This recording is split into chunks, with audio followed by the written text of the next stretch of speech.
Hello guys, Gaganyaan ఈ machine గురించి already చాలామందికి తెలిసే ఉంటుంది. ఈ మిషన్లో భాగంగా మన ఇస్రో ఇండియన్ ఆస్ట్రోనట్స్ని స్పేస్లోకి పంపిస్తుంది. కానీ ఇప్పుడు మనుషులని కాకుండా ఒక రోబోట్ని పంపిస్తుంది. అసలు ఇస్రో ఎందుకు ఇలా చేస్తుంది? మనుషుల కన్నా రోబోట్సే ఎక్కువనా? ఇలాంటి ఇంట్రెస్టింగ్ విషయాలు ఈ వీడియోలో చూద్దాం. So let's start the video.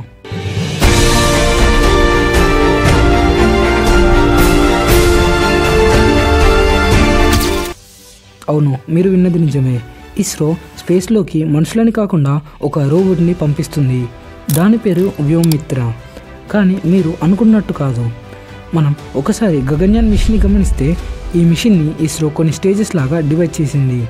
అందులో drop test vehicle, pad abort mission లాంటివి ఉన్నాయి. ఇస్రో ఆల్రెడీ ఈ టెస్ట్లను సక్సెస్ఫుల్గా చేసింది. ఇంకా తర్వాత అన్మ్యానిడ్ మిషన్, మ్యానిడ్ మిషన్ ఉన్నాయి.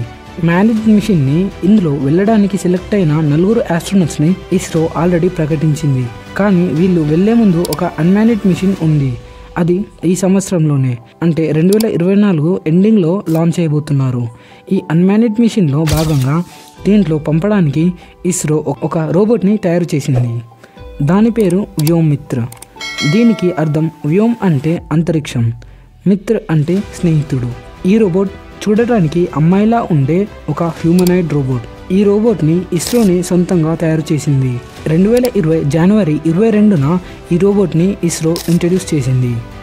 మనం హిస్టరీని చూసుకుంటే నాసా, రష్యా లాంటి స్పేస్ ఏజెన్సీ వాళ్ళు ఫస్ట్ టైం మనుషులని స్పేస్లోకి పంపే ముందు జంతువుల మీద ఎక్స్పెరిమెంట్ చేశారు. దీనివల్ల చాలా జంతువులు చనిపోయాయి. దాంట్లో కుక్కలు, పిల్లులు, ఎలకల లాంటి జంతువులు ఉన్నాయి. కానీ మన ఇస్రో ఇలాంటి తప్పు చేయట్లేదు. అందుకోసం మన ఇస్రో ఈ రోబోట్ని వాడుకుంటుంది. మనుషులు ఏమేం పనులు చేయగలరో అవి ఈ వ్యోమిత్ర కూడా చేయగలదు. ఇది ఆన్బోర్డ్లో ఉన్నప్పుడు, అంటే గగన్యాన్ మిషన్లో ఉన్నప్పుడు వెయిట్లెస్నెస్ని, లాంగ్ టైంలో రేడియేషన్ హ్యూమన్ బాడీపై ఎలాంటి ప్రభావం చూపిస్తుందనే విషయాలు తెలుసుకుంటుంది. మైక్రోగ్రావిటీపై ఎక్స్పెరిమెంట్స్ చేస్తుంది. ఇంకా గగన్యాన్ యొక్క మాడ్యూల్ పారామీటర్స్ని మానిటర్ చేస్తూ ఒక మనిషి స్పేస్లో ఎలాంటి పనులు చేస్తాడో సేమ్ అవే పనులు ఈ వ్యోమిత్ర రోబోట్ కూడా రీక్రియేట్ చేస్తుంది.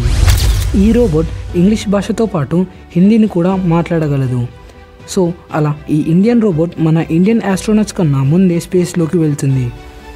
ఈ రోబోట్తో గగన్యాన్ అన్మ్యానిడ్ మిషన్ని ఈ సంవత్సరంలోనే, అంటే 2024 చివరి వరకు లాంచ్ చేయబోతున్నారు. జంతువులకి బదులుగా వ్యోమిత్ర రోబోట్ని స్పేస్లోకి పంపడం గురించి మీరేమనుకుంటున్నారో కామెంట్ చేయండి.